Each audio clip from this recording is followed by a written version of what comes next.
Good evening. Welcome to Plain Talk, a special one-on-one edition. I am joined in PEP studio today by a man who really needs no introduction. He's been a Minister of Works, a Minister of National Security. He's led his own political party.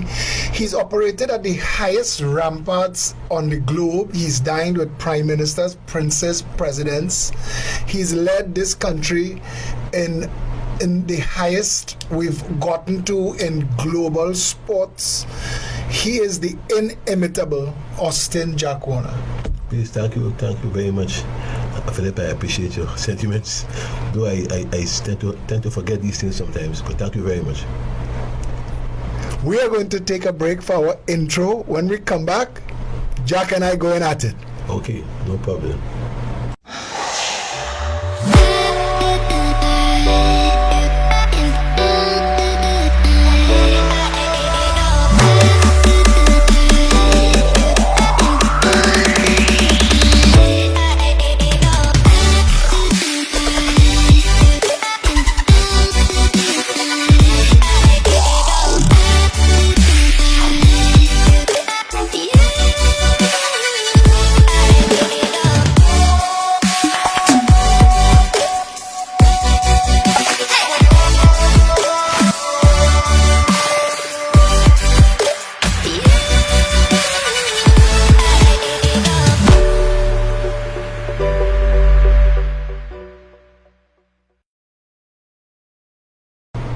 And we're back one-on-one with Austin Jack Warner.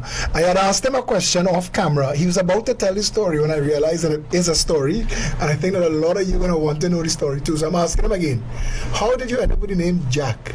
Well, I had gotten a government scholarship, and I was going to Presentation College.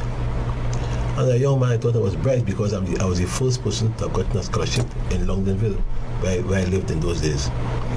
And in Form 3, the teacher was saying to the class, today we shall do a lesson on the history of India. And I was at the back of the class, and I said to him, I whispered, India? Why India, not Africa? And he heard me. He said, who said that? Nobody answered. Who said that? Nobody answered. Well, then the whole class shall go in detention.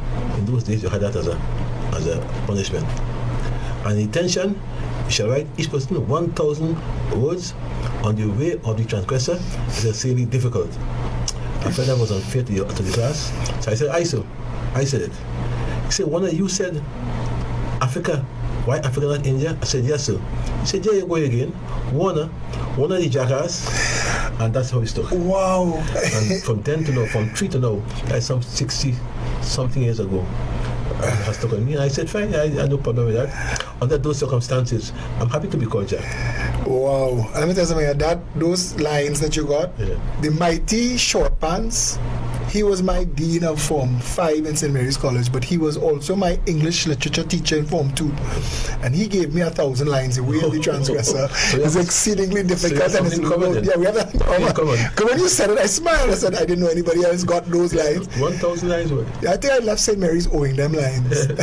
Well, I used to do sometimes to write lines in advance. So when you come for lines, I pull up the pen as well. Yeah. Those are a nice reminiscence. I remember strapping 4 pens together, those things, writing 4 lines at the same time. Oh boy, you was a bright fella. Got a lot of lines. And it looks like people who go on to make a difference in the world are not the easiest of children in that classroom. They're not easily molded. No, that's a fact. You know, a lot of people realize that the education system that a lot of us went through, because that model is breaking now. Badly. Finland has broken the model, and they now have the #1 standard of education in the world. And they realize that this trying to get everybody to be one thing is not the message. It doesn't work. Plenty of us get unnecessary links. So that doesn't happen anymore. We get unnecessary links. That is true. How we survive, God alone knows. There was a dean in St. Mary's College who was the leader of the movement against capital punishment. He and all beat me. I get plenty links. Anyway, right, we get past the pleasantries, but he is somebody that we need to get a lot of information from. So, Jack, you are Minister of Works and a Minister of National Security. Yes. What you thought of the handling of Tropical Storm Karen? Well, But let me say this, for one, it was much better than it was on the last occasion when that floods in Oropun and people were marooned and so on. But even then, I felt that they should have done more because I do not think that the information that they were given was reaching the people who needed it most. And that's my problem. The problem is communication. How do you communicate with people and tell them what to do, what to prepare? And I had a problem with that as such. The storm, it became a storm at 5 a.m. according to the Miami Met Office. Yeah. And the first Trinidad heard about it was a release put out at 9, followed by the Minister of National Security at 10 o'clock. That was ridiculous. That's a 4-hour break. He could have gone live. We in a time now where you are a minute away from communicating with the world. That's right. Why did it take so long for them to be able to tell the people that this was happening? Well, the natural and what is now acceptable lethargy on the part of trained agents. That happens. No big thing. God's a training and so on. These are the kinds of things you hear.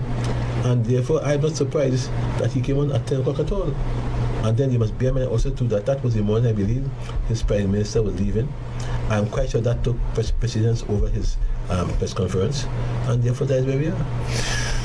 Prime Minister, as you say, that was absent for that event for Republic Day, and unnecessarily so, because he's still not yet ready to. He's still not to speak yet. He's 116th, yes, I think, to speak, and that's a couple of days from today. So why was he not here? Well, I'm not surprised either. The Prime Minister has a penchant for travel. In fact, he has approached almost 30 overseas travel so far, and ironically enough, his Minister of Finance has only done one. So it tells you what he's like, his travel, his golf, and so on. These are the things that he likes. And the country knew this long before he became Prime Minister. So I'm not surprised. I mean, for him, his ministers, he believed, can handle the storm, can handle the public day, and anything else. But he is going there for a week almost, and he's going to speak way down the agenda. It just doesn't make sense. Look, in England, a court ruling against Boris Johnson. What did he do? He jumped on a plane and went back home. Of course, a bit chastened and so on, but he went back home because that was his priority, that was important. I don't know if the same thing happened here.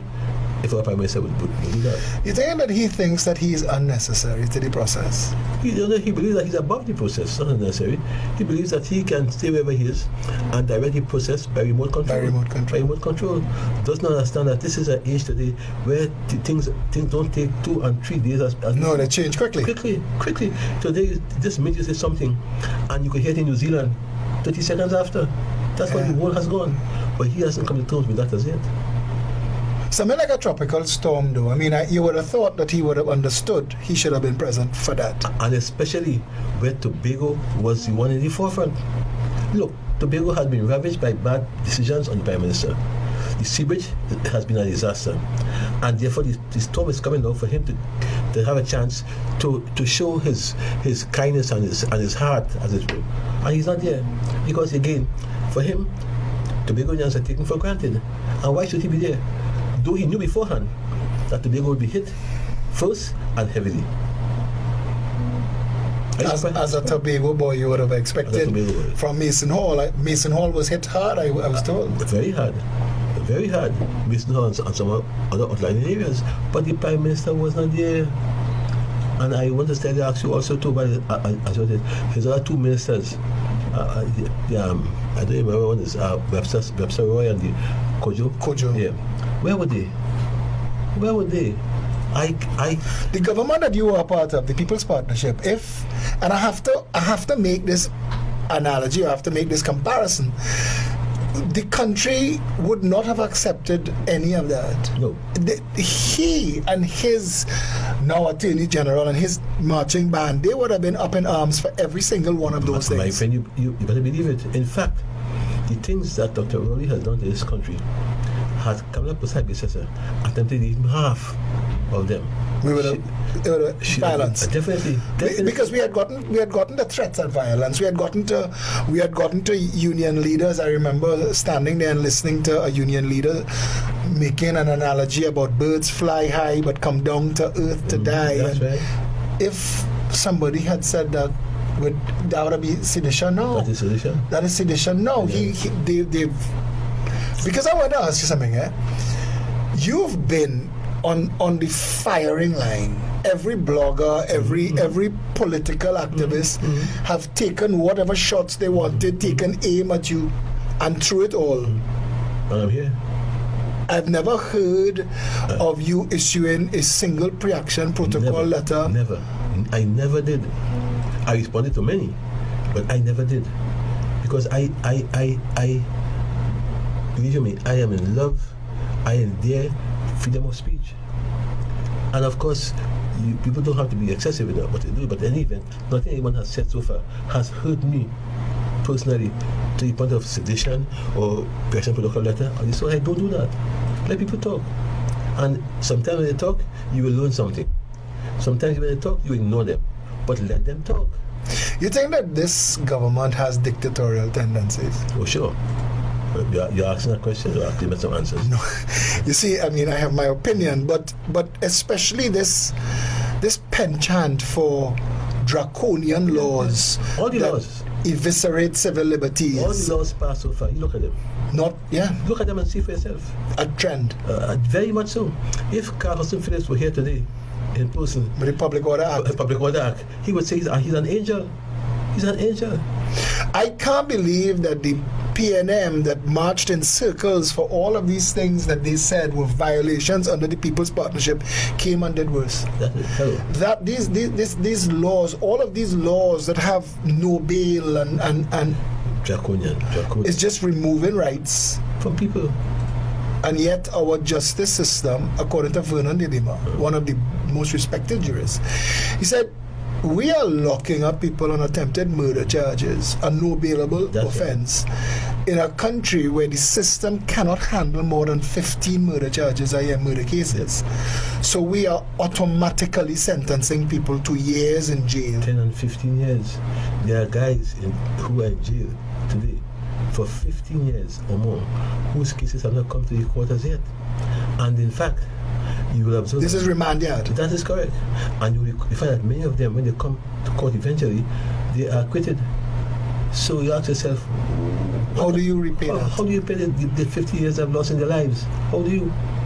When I was Minister of Works and Transport, first thing I did was to open the bus route by eBay. Because I felt that the corridor, the Eastern Mail couldn't have the traffic that from the corridor that you have when people living there. And when I opened the bus route for people, there was a national, better fresh air as the people, because they were free. I said, next thing, let us put a court in the remand yard. Philip, I said so for the last 10 years, put a court in the remand yard so you could try people there. Justice on time. But they didn't do that. Instead, they want to have vehicles transporting people all over the country. Hundreds of millions of dollars. $250 million a year. And that doesn't count the police vehicles that are going with them back and forth. Nobody wants to listen. Because you know why? People have vested interest in keeping things as they are. When you say that, and you say people have vested interest in keeping things as they are, and I look and I see some of the things that have been done and said to you, and I look at some of the other people that are getting away with things in China, and I wonder why and what's the difference? Why would you be vilified and others who are doing things that, I mean, there are people in this country, there is no way to explain their wealth. I know one family that owns close to $1 billion in property, and there's no way to explain that, and there's nobody asking the question. And they won't. Because everybody has a piece of the pie. There is nobody in this country, nobody, who could point a finger at me and say that I attempted to steal anything from this country or this government. I have some problems with FIFA that FIFA brought upon themselves, which I shall resolve. But I maintain I am still, of course, innocent. But the part this country is concerned, there's nothing but they'll verify me. You know why? One of the reason being, I stand up what is right. Regardless, I am relatively independent. I don't depend on handouts from people. I oppose at all levels, newspaper, political party, on the platform, wherever. And I say things as I see them. You will never find me pandering people. That's why Rowley is not my friend, and that's why he will go to his cabinet post-cabinet meeting and vilify me and so on. And I would just smile because I know today is me, but tomorrow is he. So I have no problem at all. No problem at all. Why would you still want to give so much back to the country then? You know why? My children. Why aren't you fed up? No, I've come close to a time that stopped, and I went back to my original morals, not being fed up, because my children were born here. I was born here. I will die here, and I feel I have a stake in this country to make it what it should be. Nowhere in the world will a country have the kind of resources we have, Philip, and be as poor as we are. And poor is only for some, not for all, not for those on top here. No country. Look at the kind of windfall we have had over the years. God has been good to us. Why is this country so poor? We are bigger than Singapore. We have more resources than Singapore will ever have. What's the difference? And when you see those things, when you compare our 22 billion US GDP to their 322 billion US GDP, it doesn't add up at all. At all. When you realize that we have 1.4 million people that we can't manage, I mean, you and I, the traffic to get here was ridiculous. So we can't manage 1.4 million on an island, almost 2.5 times what the people of Singapore. They have over 5 million people. That's and right. They manage their country. How is it that this Trinidad and Tobago, why is it that this Trinidad and Tobago can continue year after year to be so broken so that nothing works? Why is garbage collection? I was in Singapore. I was in Malaysia for a month, and then I crossed the bridge into Singapore. I spent a week. I tell you something. I have never seen a better one country. I've never seen such discipline, such cleanliness, some sanitation as I've seen in Singapore. I look at the economy. I look at how and see. I spent the time in their parliament watching them how they conduct themselves, and I'm telling you, I was shocked. And for a country that like Singapore, we could have been the Singapore of the Caribbean, of the Western world. We could have been. But we could still be, though. Yeah, but not the system. I mean, we've lost a lot, and not with the system that's here. No, it can't be. But I keep asking, and I'm hearing other people asking now, where does the money from our pitch lake go? China. You're asking me, I can tell you. How does China come to own our pitch lake? Insofar as they have, there's an agreement, I am told, where so many thousands, hundreds of thousands of barrels of pitch have to be sent there annually. That's what I'm told. But how? Yeah. So I just want to know, why would China have control of our pitch lake? Good question, David. Philip, good question. And then when you have to ask the guys at the high level, and all you guys like you who have to go and get FOIA and get something answered, because in this country today, the only way you're getting correct answers is through FOIA. But the amount of money, if you're talking hundreds of thousands of tons of pitch leaving Trinidad and Tobago, pitch has a value. That's right. Where's that money going? I don't know. Who's getting that money? I can't answer. Why aren't we monetizing downstream of the pitch lake? There's so many different applications that could have been. Trinidad could have been on the world map just for pitch. That's right. That's what we were discovered as. That's right. Pitch. So what already? You remember? So why aren't we still on the world map as the principal supplier of pitch to the world and pitch products? Look, go one step backward. We had sugar here. We were at one time a leading sugar producer. That has gone. We had oil here at one time. We had so many windfalls in oil. That too has gone. We had one time here a Trinidad government railway going through from Port Spain to Separia to Rio Claro to the Junction. That too has gone. We had pitch. Pitch too has gone. And all those things have gone under one government, the PNM. Isn't there some kind of commonality in that? The PNM that met all the companies that were merged and nationalized to form Petrotrin. That's right. The PNM that took over Tate and Lyle to make Caroni Limited. That is correct. The PNM that destroyed the cocoa industry. That is correct. They still have no functional cocoa and coffee board, despite the world clamoring for Trinitario. Trinitario cocoa is the best in the world. Best in the world. We have the second hottest pepper on the planet. Nobody's monetizing that. The number one use for that amount of Scofield units is for pepper spray. We don't monetize that. Trinidad and Tobago has the second best regarded honey on the planet, Toco honey. I'm not hearing anything about that. But they're buying a plan in Toco to build a port on the windward side of the island that will forever, like the hotel in Tobago, Magdalena Grand, that will forever fall apart from sea blast. The lack of vision, the lack of common sense. I don't understand the ease with which it is sold to people. It is deliberate. And I told to people, you know why? Because this country is polarized. Indian on one side, African on the other. And people who have independent views like you and so on in the middle. And the fact is, is the middle growing? The middle is growing, but the middle is not brave. The middle is not vocal. The middle will not stand up and be counted.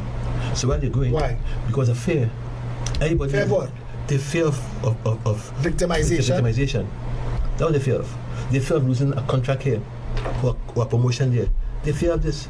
But they're not seeing that while they're defending of the whatever little pittance they have, that the entire ship of state is sinking. Yeah, but they always have the belief that once it sinks, and I don't sink, it's okay. So half a boat could sink, and the half that I own won't sink. But that's the belief. Because how do you address the question that we have? Those issues we are seeing today are quite glaring to us. How you address an issue where the Prime Minister can go to Australia just so and buy 2 boats and nobody has a question? The 13 boats that we have right now still not functional. That is correct. How you could do that? How does he supersede the board? How does he supersede the board in the Port Authority? How does he take over the responsibility for the sea bridge? Nobody asks any questions. Who do you report the Prime Minister to in a country that without a system? What are we left to do? Riot? That is what Colin Bud said, that he will keep raising the price of gas till we riot. And he knows that, and he's correct. The last time Trinidadians rioted, we burned down the Red House. That was in 1837, 1839. Yeah, that was 200 years ago. The water riots. Yeah. Sorry, 1939, sorry. We still have, but we still have no water. Yeah. 50 years now. I have a clipping. 1962, that saying water will be increased in quantities that the whole nation will have water. 1962, I have a clipping. 57 years later, it's worse. I read when the Minister of Public Utilities said that water is like a plane, and if you don't fix it in the air, it will collapse. I told him it's not a plane because a plane could take off. Water has never taken off. And the fact is this, that water will not get better. And I'll go further to tell you, water, health. I must take on Wassa family. Before you go health, I'll let you go back down that road. But Wassa, how is it that Wassa could tell the public not enough rain, reservoirs low, too much rain, pumps break down? So there's no condition under which Wassa could actually do its job? And I go further.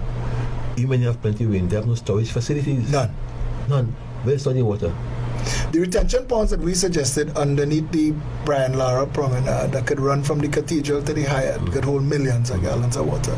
It could be used as a storm break in case of flooding in Port of Spain, because there's only one problem there. You suggested it, and therefore it's bad. It's wrong. It will never happen. Because they have the... You know my best memory of Jack Warner? I'll tell John Tobago this. As a social media blogger, I would go at Jack Warner with both barrels blaring.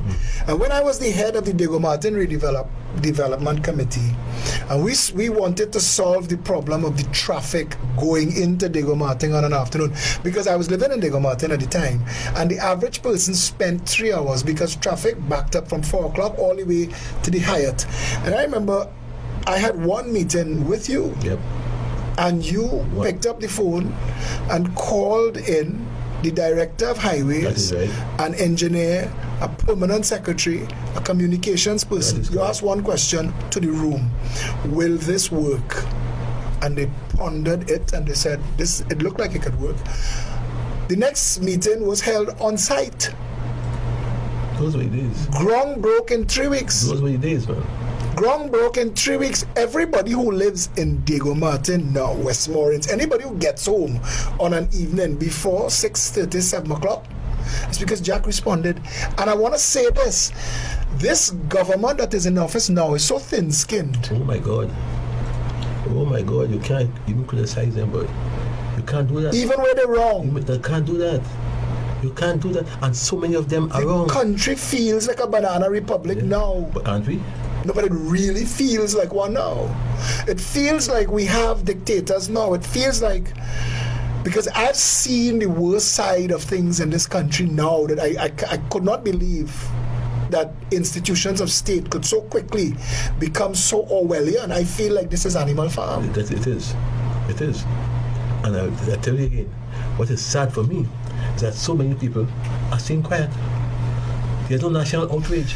How could there be, again, I want to ask this, how could there be an attorney general hinting that the police wants to talk to the current opposition leader because she may have tipped off Marlene McDonald, but Keith Rowley, who admitted to tipping off Nazim Bash, police don't want to talk to him? No. How come? How is it possible? And I'm asking you because you've held senior positions in this country. How is it possible that his defense attorney, in a matter where he is named as material to a fraudulent act AV oil against Petrotrin, how does his defense lawyer also act as chairman of that same company, himself to himself? In any other country, you would have riots for just on that alone. On that alone. But Michael Kwamina is an attorney. Yes. Don't they have a code of ethics? A convenient one. Why is the Law Association not touching things like this? But more than that, the Law Association that wants to pull down the Chief Justice, why they not touching this? because see, that for them, this Briefs? that's definitely Briefs? Definitely briefs. Who gives the briefs? The AG. Who gives on the briefs? The AG. And therefore, why should you? Bell the cat. Why should you rough the boat, so to speak? They're not going to do that. They want to go further. What we are discussing here today is nothing new. Why can't the Media Association, the 14th state, why can't they pick it up and run with it? Why? Why are people so quiet? I think this organization that has found itself in government, I don't want to say hijacked, but that found itself in government, I think that they put things in place to protect themselves. I think that the media is owned and operated by people beholding to the gang that is in power. I think that they've also done well. We have members of parliament, financiers, ministers, bedding journalists and talk show hosts. So literally there was a time where the Express's number one political columnist was the girlfriend of the Minister of Communication. I mean, that was ridiculous. That's another example of himself to himself. But they don't care because they know that nothing here is a secret. People know. People talk. But they don't care because they know that tomorrow when they face the polls again, right, Indian vote in one side, African vote on the other side. Are you saying that we cannot break that?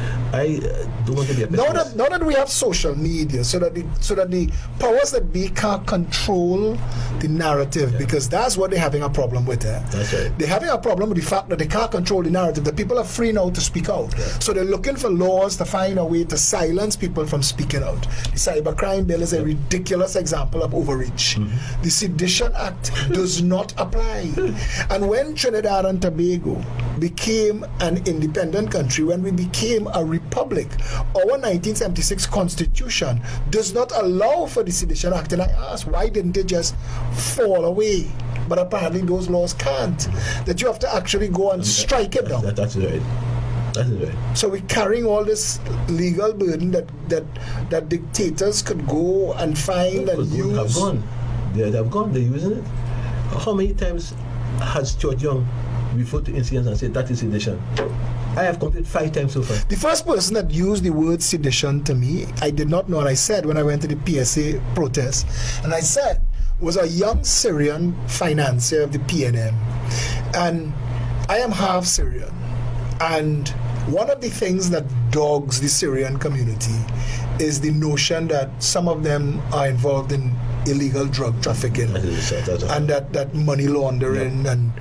And he said to me, no, we have people now for that, and we have lawyers now for that, and we're going to use the sedition law. And that was in 2013, long before this PNM came to government. And only since then, have we heard they've been looking for ways. They wanted to use sedition against Devont. They've been looking for ways to test the water. Trinidadians cannot sit idly by and accept this. But are they not doing so? They're doing just that. I ask you again. Do you think Justice C. Prasad will strike it down when it gets in front of him? Do you think that he will strike it down? Because I'm asking. I believe he will. And I believe he should. His track record is he's a... Such as that. I believe that. But you'll never know. But I believe he will, and I believe he should. Right? That is a law, a bill that should be moved from our statute books. Should be moved. It came at a time when we were all colonials, right? And therefore the British government and the Queen and the King and so on, they need to have us. No, but I had Wayne Sturge on this show, and Wayne said that the difference between the Sedition Act of 1902 and the Sedition Act of now is that the government under Eric Williams tinkered with it, and they removed the requirement that it must be a propensity to violence. That's not there. So that in the actual Sedition Act, the Sedition Act is the only law that does not describe itself or what is actually Sedition. Yes. So it doesn't say. So you could be charged with something that nobody knows what it is. That's why it's a kind of umbrella, as it were. Catch all. And therefore, because of that, Kate Rowley said we needed to keep peace among the peoples, among the races. Didn't they give Crow a national award? Yep. For singing tribal, racist, divisive calypsos? So why wasn't Crow charged with sedition? Wayne Sturge said there are no statutes or limitations. So for all those racist, openly racist... Let me put it on that. Heinz attack on Kamala in Mayaro a couple of years ago at a political meeting, when he talked about, of course, the partisan sticking the heart like daggers in the heart and whatever and so on. That is the worst effort from any politician. But he's still in AG office. He's still in cabinet. So what's the difference? But they use the act conveniently when it suits their purpose. That's all. And even you, I say this to you here today, you are one of the few brave guys outside there. But I can't count 10 guys, and this is not meant to big you up, Philip. I can't count 10 persons in this society right now, politically and otherwise, who are as brave as you are. I can't. And you are a young man who have a lot ahead of you in years, I think. And I ask myself daily, why are you fighting so? Because you know why? Almost it's a losing battle. Same reason. That's right. My children born here. Thank you. I born here. Right. I don't want to have to grow old and die in a next man land. Right. I know my country. I know Trinidad and Tobago. I know the shortcuts. I know my grandfather who came here from Syria. In his last days, he used to stay off into space. He would tell me, I was very close to him, and he used to tell me he ended up spending some of his childhood in Cuba. And there's this song by, I think it's the Merry Men, and in the song Cuando Salí de Cuba, and the other line he said, it is the dream of every man to walk where he used to run, to return to the land of his birth. That is the greatest heartbreak for a lot of people, to have to leave behind. And I know a lot of our foreign-based support, they tell us that they living in first world countries where the buses run on time, where there's water in their tap 24/7, and still all they dream is to come home. Yep. That they want Trinidad and Tobago functional. You think if Trinbagonians realized in sufficient numbers that there is a reality, that there are enough people that can make this country a first... They come back in droves. No, I ask myself almost, if you go to the subway in New York, for example, on any Monday morning, more than 2 million people will pass through the subway on a Monday morning. We have 1.3 here.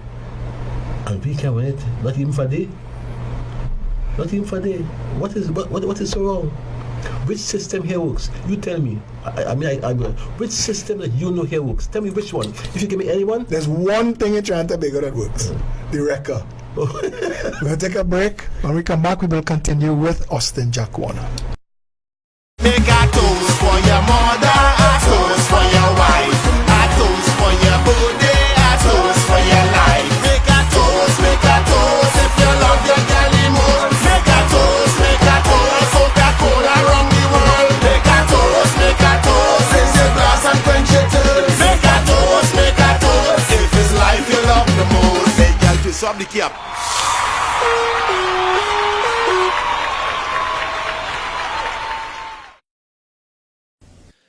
Sale. Boddington and Associates Optical is offering free eye testing along with 50% off all frames and 30% off all lenses. Boddington and Associates Optical, located at number 17 Carney Savannah Road, Chaguanas, and 11 McBean Road, Couva. Info line 671-5342. Call and book your free eye testing today. Boddington and Associates Optical, helping you see the way.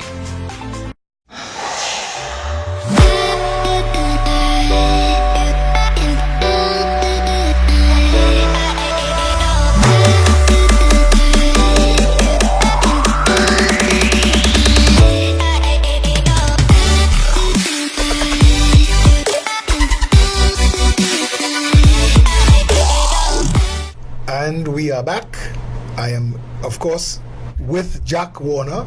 So if you're seeing the second half of the show, start from the start, because you don't want to miss what went on before this. But we have some other interesting things to talk about, and I wanted to touch base on, of course, Petrotrin. Sure. You know, again, before I even go to Petrotrin, let me go to where Petrotrin was. If Kamala Prasad Bissessa had sent home 6,000 workers, had shut down Petrotrin, and had said that, listen, I'll pull you off. Roger would have commit ritual sacrifice. Harakiri in town. This country will burn. Will burn. But here you have a prime minister, gives them 30 days, shut down Petrotrin. Though he said a month before that it was profitable. Not close. He said not close. But he said it was Espinay said it was profitable. Yeah. Franklin Kahn said if Petrotrin doesn't close down, he'll destroy the economy. Right. We had those two conversations happening simultaneously in the media. Then the Prime Minister qualified it and said Espinay meant outside of the debt of Malcolm Jones and the gas to liquids and the ultra sulfur diesel, whatever, low sulfur diesel. And then we sold that to Nikwan for change, for dust. Peanuts. And Nikwan now is getting to operationalize that same plant for more peanuts. But we couldn't. The state couldn't. So we lost 7 billion. Is this bait and switch? Are they just using the treasury as their own trough? It's a piggy bank. I repeat, I'm going back. So if you want to buy a plant, buy it through Petrotrin, fail it, and then take it as a cash surrender price, and then you operation. That is correct. And I ask you again, where is the trade union? Why are they quiet? Why are they so quiet? Where are the? But it looked like a deal was made beforehand, because I try to understand, and certain oil field workers making noise that we asking these questions. But how could you sell the public's asset Petrotrin without consulting the public? OWTU seems to think that they are the only voice that needs to be in this conversation. That's the sad part. That is the sad part. But that's the wrong point. Absolutely. Because even if the public, whoever buys Petrotrin or leases Petrotrin, those same workers would have jobs. So it doesn't make a difference that it is Ansel Roger and Ozzy Warwick, and you still have to go back for the OWTU workers. The Beowulf, and the only bid I have seen, the details of, is the Beowulf bid, and that bid up front is plenty more money than we are going to be getting from this patriotic. I mean, there's such a ridiculous name. They slap together a company and name it patriotic to say what? You're against patriotism. Come on. They're playing us now. And I tell you, they're playing the people. That decision predetermined, purely political. It has no other basis but being political. It has no economic basis. It's political. And I know that by saying so I've offended some people, but then so be it. But Roger never run a rum shop in his life. How he can run an oil company? At this time in global terms, with shale oil and the global price for oil declining and so on, how do you do that? Where the world is this same United Nations conference that Keith Rowley is rushing to speak at. One of the number one issues is turning the world away from carbon emissions, so that our oil is eventually going to come out of popularity. We need to face all of that. We need to identify what is the next step for our industry. How could we sell our oil refinery to a company that promises a $700 million upfront payment and then give them a moratorium on the upfront payment? How do you get a moratorium on an upfront payment? That seems to be an oxymoron. But worse yet, after 3 years, the moratorium of 3 years, and let us say the company is not viable, as it will not be, and the guy used to walk away, then what?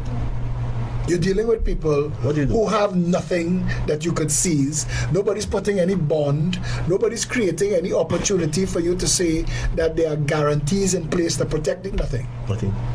and we're supposed to keep So quiet. it's just talk.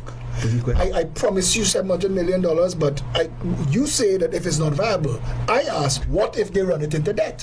Who is going to pick up that debt? That's correct. Who? Decommissioning a plant Right. costs millions of dollars. Who is going to have those bills? What's going on now with AV oil investigation? What happens to that? What's going on with the $13 billion lost over the whole Malcolm Jones fiasco? What's going on with that? All that's just lost? That's lost. That's lost. And why worry? This is PM country. Isn't this PM country, Philip? Why worry? Nobody. But is this a real PNM government? Do I want to ask you that question for a reason? Because barring this little, and I see this as an election gimmick. It is. Because Ansel Roger and Patriotic is not going to be able to operationalize that refinery in the way that the workers who are being hoodwinked again believes is going to happen.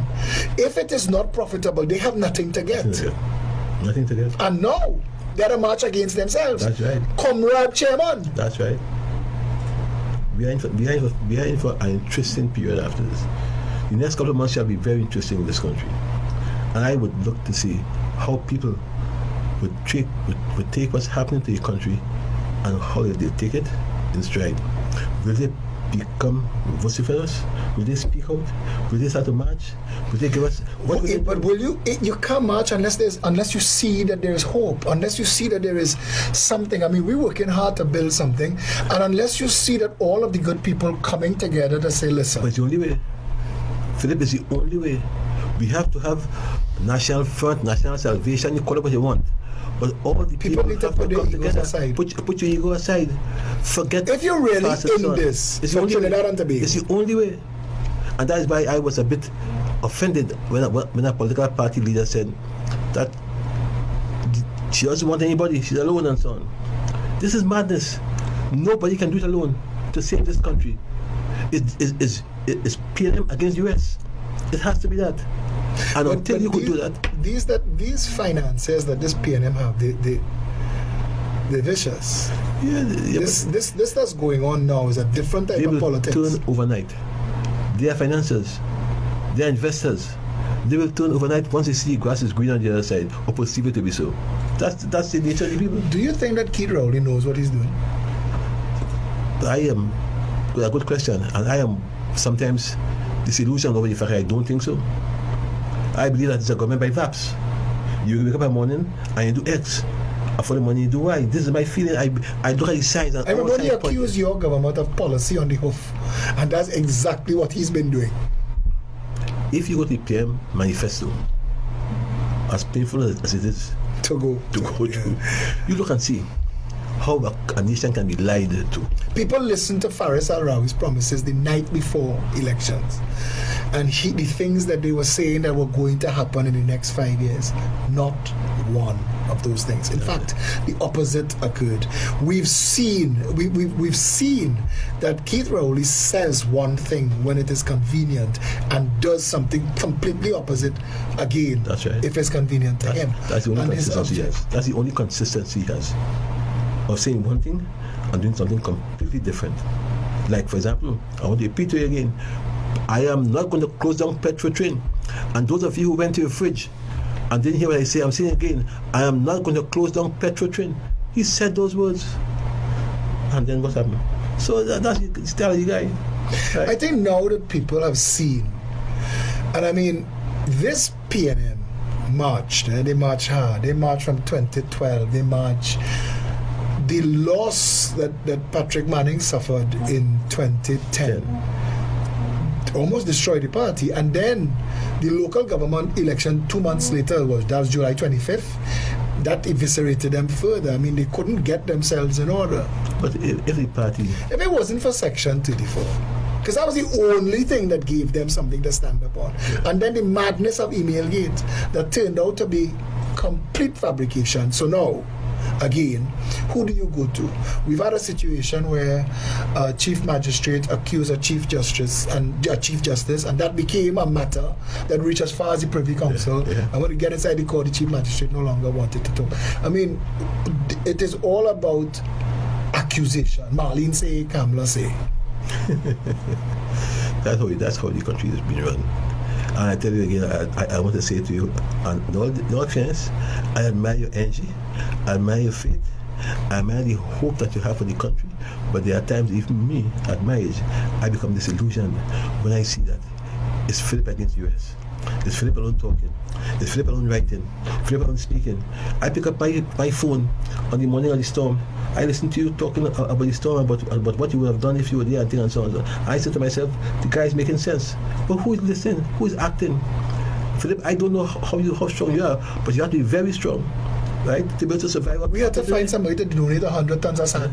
The regional corporations were bars giving but no people sand. I hear that they have bars but no sand. That was right? madness. And then that was madness. If that had happened under another government, Faris Harari would have pulled all the hair out his head. They have sand but no bars and he bars had and no be sand. on Fazir's show in the morning. I remember he compared something to 9/11 and Fazir said, you're being ridiculous now. I'm telling you, that's that. But it was convenient for them then. And the country has been conned into believing that was the salvation from the PEP. So let's talk about the system then. Because if Keith Rowley is able to commit open treason, because that is what Emailgate was, if they've proven beyond the shadow of a doubt that there was nothing there, and that Keith Rowley by his own actions, because the one thing that struck me as odd was that you have this urgent and pressing document that says somebody is going to murder somebody else, and you don't tell the person, and you don't make a report to the police. You haven't gone to the police. And you hold it for 6 months. 6 months? For 6 months you hold that? What kind of national are you? That for 6 months? But do you think that he telegraphed that he knew it was nonsense? No, I'll show you. By the fact that he did nothing. If you could call Denise Wren name, you could call up Gary Griffith name and all kind of stuff, right? Because you have parliamentary privilege. But didn't he telegraph that the fact that he didn't warn Denise Wren or that he didn't go to the police, wasn't that him telegraphing that he knew it was nonsense? He didn't go to the President of the Republic.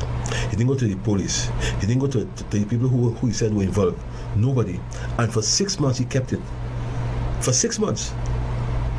Therefore, from day one, any 4-year-old child would tell you that this has to be a sham. But I asked Gary Griffith, I said, if you are saying that you're closing Emailgate, you understand you have to open Treason Gate. Because now you have to investigate who was involved in Emailgate, what was the intention, and prove beyond a shadow of a doubt.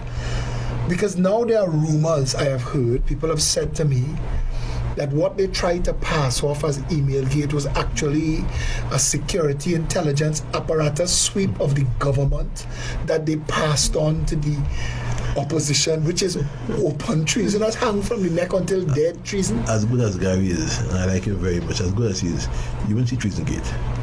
You won't see Treason Gate, my friend. Right? As good as he is, and as I like him, you will not see Treason Gate. Treason Gate means the collapse of the government. You won't see that. They may collapse, but not for treason. Keith Rowley said it was in his mailbox. Yeah. Faris said he trusted the whistleblower who gave it to him. All of these open clues that this was all. It was ridiculous. So why was it allowed to go as far as it went? But I just told you because they say.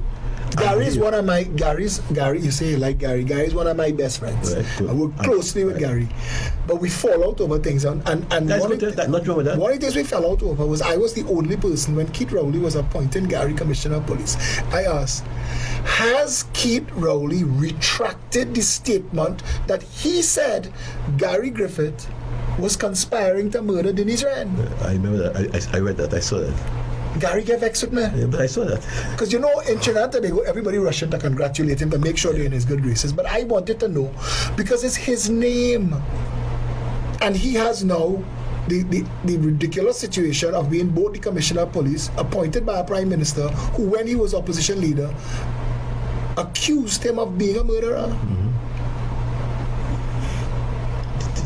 This is the country we live in. So the system that we have of government doesn't allow, because I look at the pressure that the President of the United States gets put under. Hello. From the moment he is let me make a phone call now. The last one here is a phone call to Ukraine.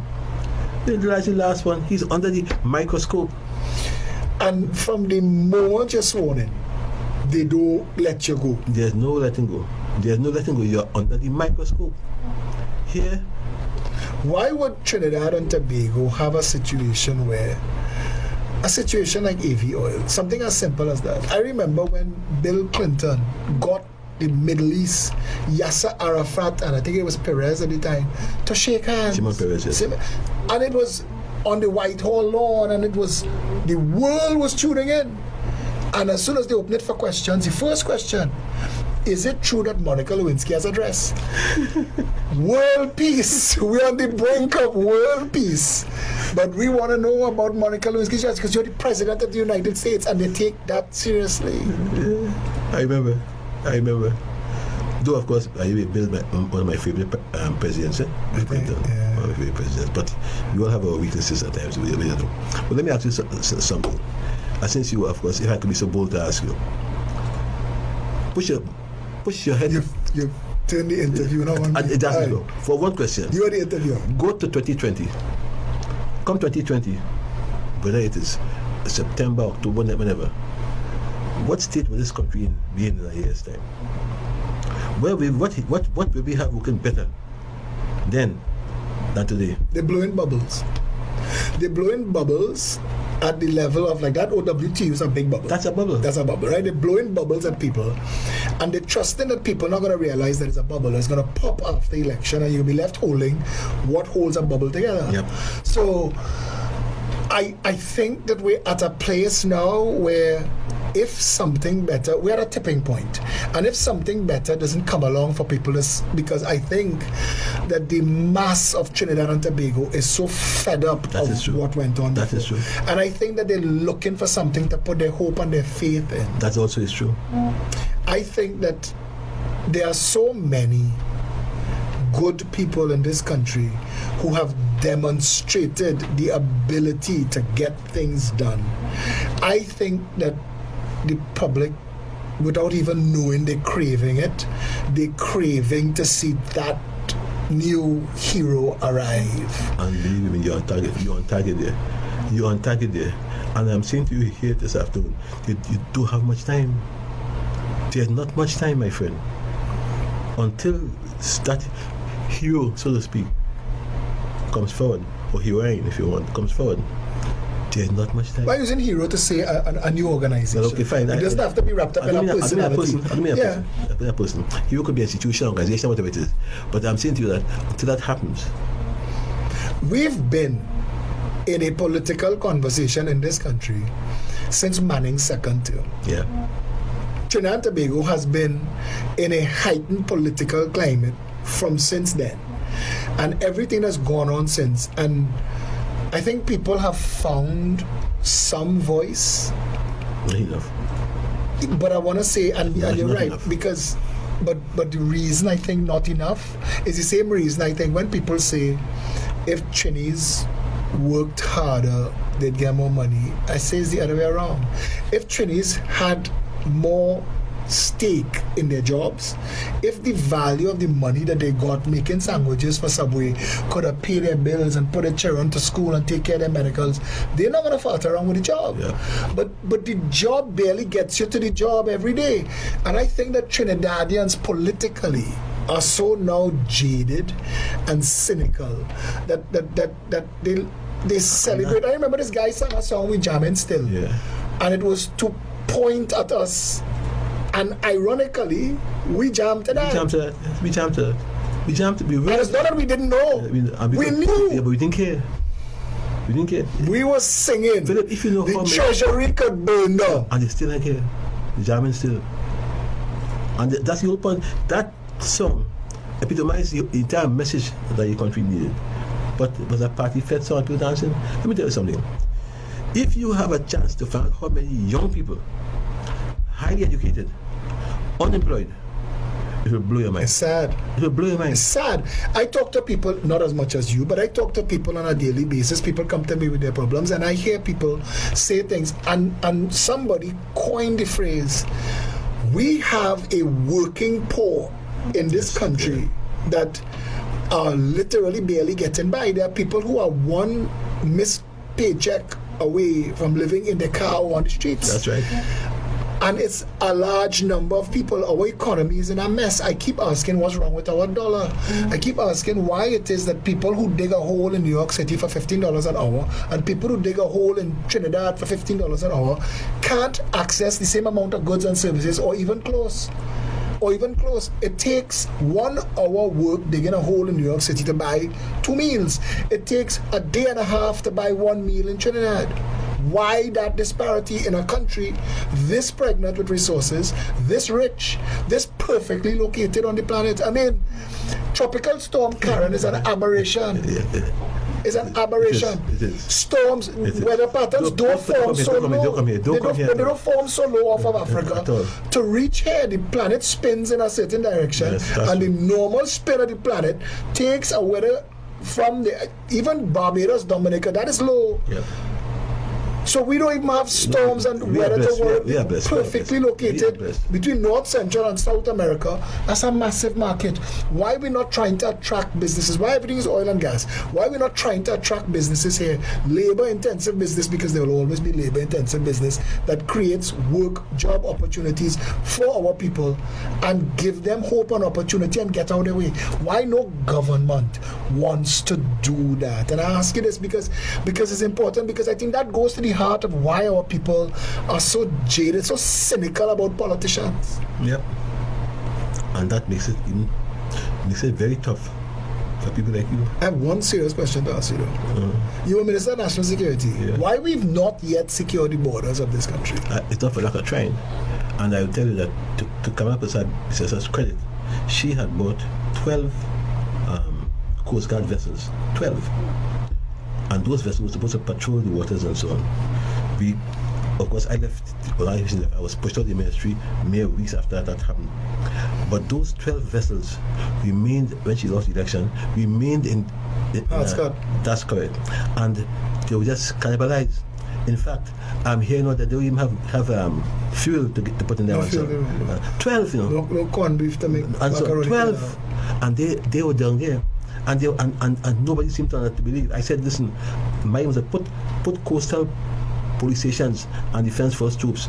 I called 5 places. I said Matlock, Cedrus, Ewing, Icacos. And so I sat with people from former people who were involved in that sort of business, national security.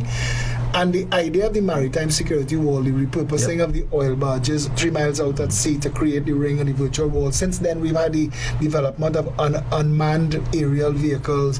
We have sonar buoys that could seriously close down the borders and prevent anything being able to just drive up into Trinidad and Tobago. Why no government is taking that on? Why, after the Scott drug report of the 80s that showed so many people in Trinidad and Tobago were involved in the most horrific drug trafficking to the world, we were known as a narco pipeline. Why no commission of inquiry into the drug trade? We were in our infancy then, and they thought that Justice Scott report could have collapsed the country. Why no conversation now? Why is the government being allowed to do business with people of questionable repute? But you just told me that there's the perception out there that a certain class of people are the drug lords in the country. And if that is true, if that perception is correct, you can understand why nothing's been done to harm them. Because the fact is that they are saying that these so-called Mr. Bigs, for a better word, are the guys who control the drug trade. And therefore it would mean, if that is so, that there are persons in government who have vested interest in all of this. And therefore it would do them no good whatsoever. We've had 400 million worth of cocaine going off of Virginia. Yeah. We've had the $100 million to Canada. We've had 600 million in Monas. We had $1 billion found in the hull of a yacht outfitted in Chagaramas, found off of Spain. And that's just what's been found. So we're talking billions of dollars of drugs. Why are we not dealing with that as an issue? Let me go to Look at the Minister of National Security's stepdaughter. She was found with a small mountain of drugs.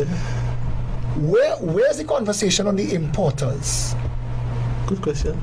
Let me tell you something. Let me go something that is even easier and simpler than what you said. You remember that a truckload of Chicken. not chickens, Or car parts. car parts came in here Yeah. with $2 million US.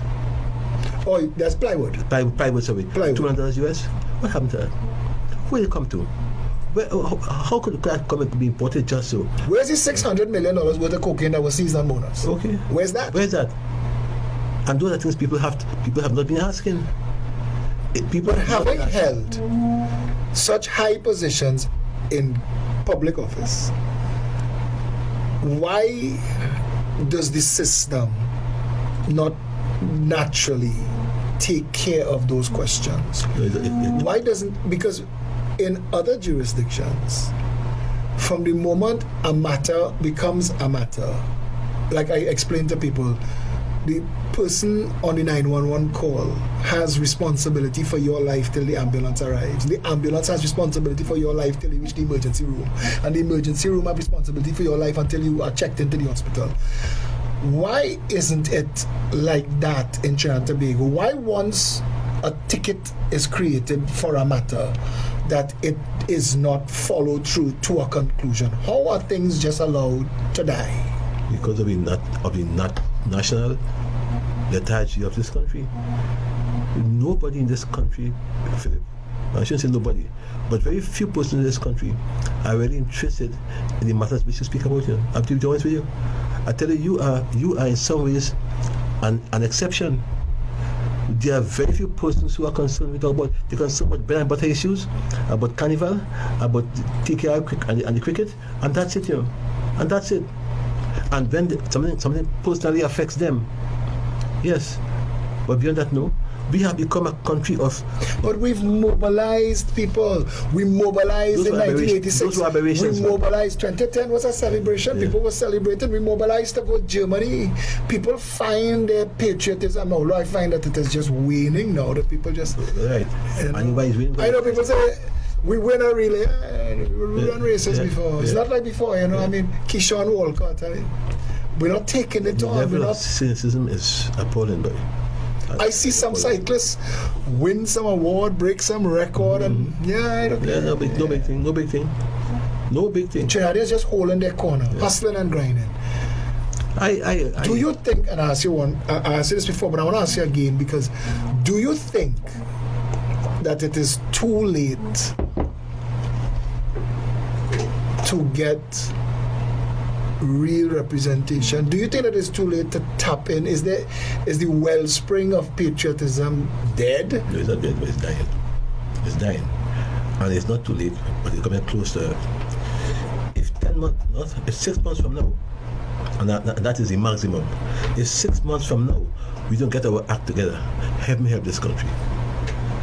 I say it unashamedly. Help me help this country. If 6 months from now, all of us, people like you and all of us and so on, don't get our act together, help me help this country. You have no idea how bad we are, you know. All the things I said this afternoon, I'll tell you this today. All you have said so far, these are the tip of the iceberg. There are some things you can't say on air. There are things that you know and you feel and hear people talk about, which you can't say. But If I could be given something like immunity to say the things I know, you see, and I'm sure that is a joke to what you know. that is correct. And therefore I'm saying, give you immunity and give me tuna.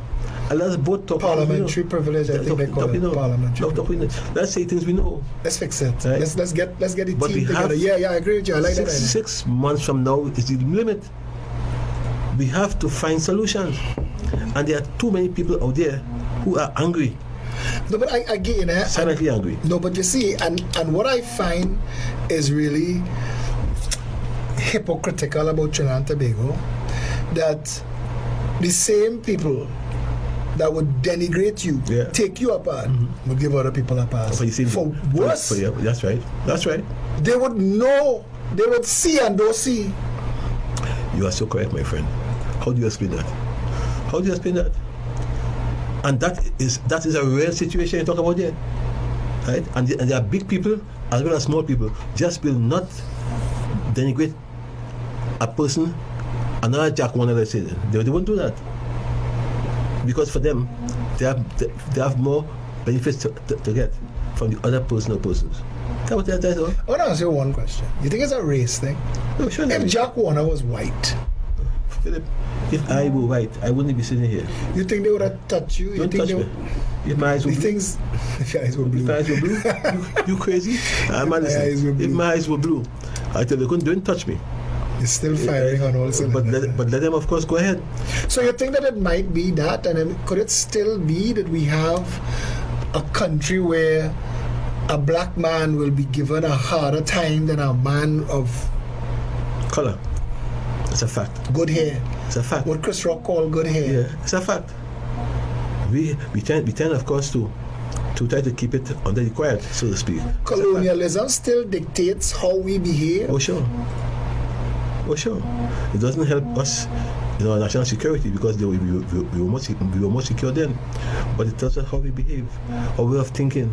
Our education system is still able to get to those times, and therefore it's not easy at this point in time.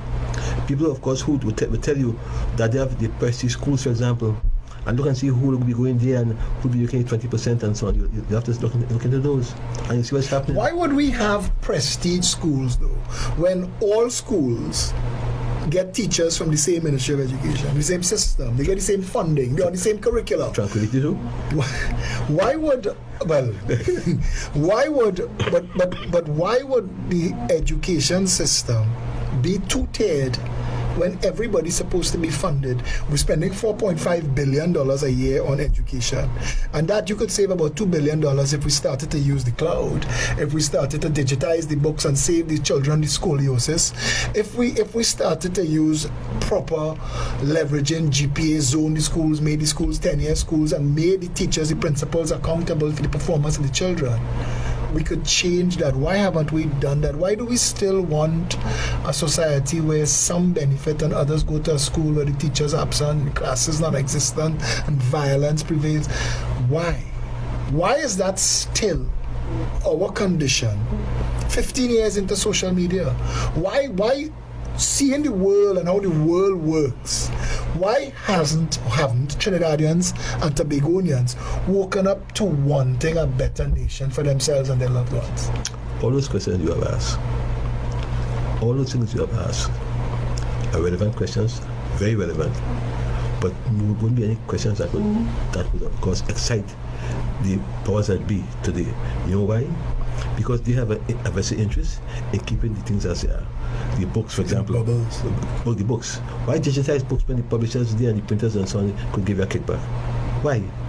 I hear parents talk about books that they not even using. They can't pass a book from one child to the next because you have a new edition that changed 3 words. And 3 words sometimes that come out with full stop.